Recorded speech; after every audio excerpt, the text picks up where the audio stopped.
most asked question I'm getting right now on my Twitter, on my Instagram, on my YouTube comments is what's happening with TikTok. Ban TikTok. Ban on TikTok. Ban TikTok. Possible TikTok ban. Potential ban of the app. Ban TikTok. This ban would actually impact a lot of small American businesses. It is 100% of our income. Our 90% of our sales are in TikTok shop. We would lose all of our customers. So first things first, what's actually happening? Why would TikTok even get banned? Apparently, America thinks that it is a national security issue that China can get all of our data through TikTok. And they are essentially forcing the company to sell within 180 days, which is a pretty long time. But organizing a massive sell of a multi-billion-dollar company is not going to be easy. America is also worried that they're influencing our feeds. As you know, TikTok in America is essentially just brain rot, and then TikTok in China is primarily education content, which is kind of funny. But that's basically the 2 points that they're trying to make to say that they're gonna ban TikTok if they don't comply. Now, complying is meaning that ByteDance, or however you pronounce it, the owners of TikTok, basically have 180 days to sell their stake of the company, and I'm assuming that it would have to be to a US-based person or just someone who's not China. I don't really understand. And it doesn't seem like China understands either. They openly admitted that they will not comply with a forced sale, but we all know how things change. If TikTok lost their entire US market, honestly, it would absolutely screw them. So first, let's talk about the likelihood of TikTok actually going down. Personally, I don't think there's a chance at all. A lot of this seems like a massive reach, and we've seen it before in the past as well, which kind of shows just how relentless the US is. And I think this is essentially just a money play. It's just a political power play. And I truly think a lot of it's coming down to Facebook and their lobbyists, like getting involved in the government and trying to take their piece of the pie, because TikTok has basically taken over their spot. When I say Facebook, I obviously mean Meta. And I'm sure the government is happy to comply, as it would bring more profits into the US specific. So I'm not sure if they're trying to force the sale to a US person for TikTok, but it's definitely a play to make sure that US companies are the ones that are soaking up the profits that TikTok is making now. If we calculate the amount of money that TikTok is making right now through the advertisers that are from the US and the people that are using the TikTok shop, I really think it's something they can't live without. I'd have absolutely no clue how to calculate the exact amount they're making from TikTok shop alone, but I'm sure that is multiple millions a day. For example, my girlfriend does ASMR and she does live streams, and all of the coins, all the donations that she gets, TikTok gets half of it, and she can make a couple hundred an hour doing that, which means TikTok's making that. And people are going live all of the time in a million different countries getting a lot in donations. And that's just one small stream of money that they're making. And the US population's massive, and there's a ton of people that are wildly addicted to the brain rot phone app that they made. So I really think they just can't live without us. I think right now they're trying to put on a big front like they can survive without it, and they're not willing to comply with a forced 180-day sale. But I think as we get lower to that time frame of when they need to do the sale, it's all gonna get real, and they're probably gonna make a decision. But a lot of this stuff seems to be political, media-driven bullshit that's probably just because an election's coming up. So I will openly say that my assumption is TikTok will not go down. Someone else will buy it out, because it's kind of a no-brainer to buy it. They have so many revenue streams. They have an insane addicted fan base that, I mean, they'd probably go to Instagram Reels and YouTube Shorts anyway, but still, there's a lot of people on TikTok. And that perfectly segues us into the next point. All right, now let's say I'm completely wrong. TikTok goes down. What is that gonna potentially look like? I think the answer is pretty simple, and it's what I said before. The unconscious scrollers are gonna have to go somewhere. A key concept I want to explain is that all these social medias are in competition with each other, and the main thing that they're trying to do is get more creators on their platform making cool content. So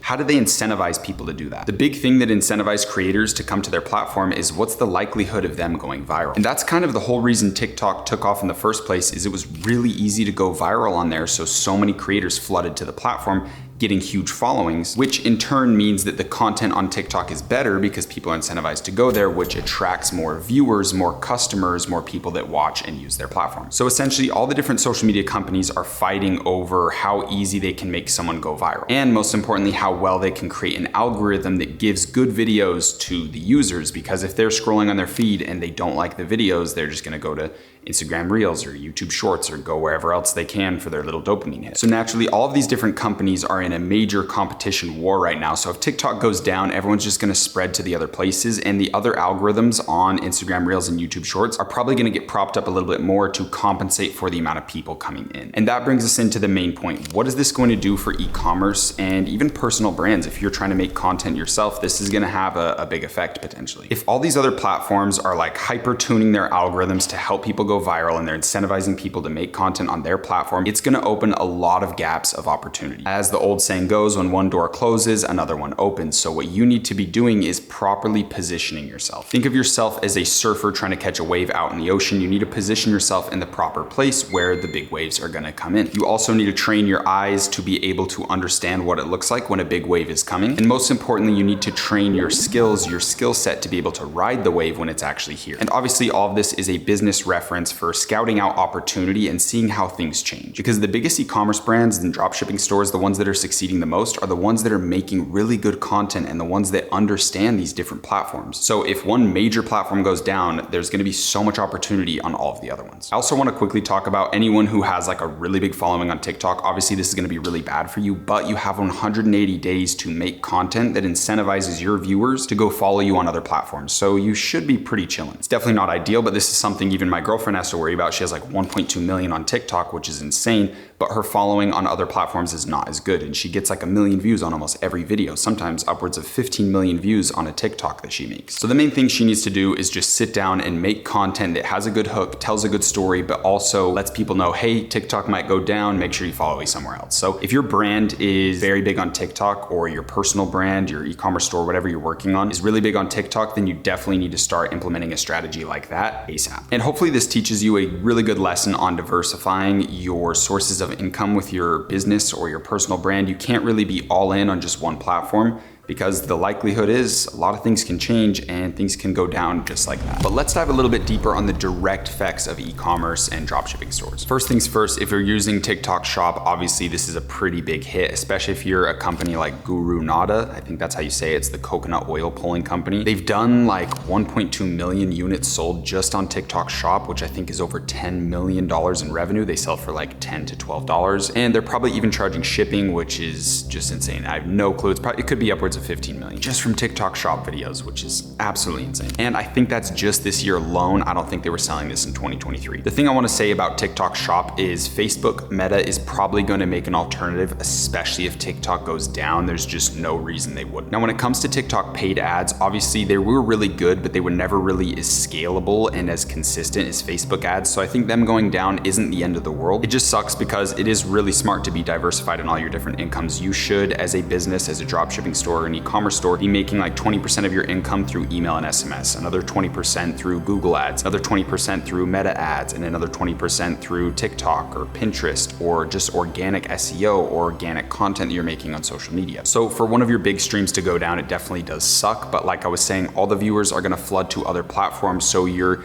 CPMs and your cost per acquisition on other platforms for paid ads should be better. So essentially at the end of the day, I don't think this is that big of an issue, but it should be a very big lesson for you to diversify your different revenue sources, your different income sources, and just diversify what you're doing with your personal brand or your business. You can't rely on just one thing always. The next thing is be nimble, be very flexible and mobile with your business, because that's your biggest asset when you're competing against huge giant corporations. They can't move as fast as you. So when these big obstacles come up, it takes them a very long time to maneuver around them, when you can just hop over it very quickly because you don't have an HR department and 70 different boardroom executives that have to sign off on any decision you make. So make sure you're the surfer, make sure you're looking out for those new opportunities that come up as other doors close. Make sure you're positioning yourself properly, you're diversified, and most importantly, if you're sitting out here looking for waves all day, make sure you have the skill set to actually surf the waves. And if you feel like you need to brush up your skill set when it comes to dropshipping and e-commerce, then scroll down to the description of this video. I'm gonna have a link to my 18-hour course. It's 100% free, teaching you everything I've learned about dropshipping and e-commerce, being in this industry for almost 7 years now. I've processed over $5 million in just the last couple years alone. And truly that course teaches absolutely everything I know with zero gatekeeping. Below the link to the course will be another one going to my private community group if you want accountability, motivation, and direct help from me and my team to ensure that you see success with your dropshipping store. But with that being said, I hope you guys enjoyed the video, and I will see you in the next one.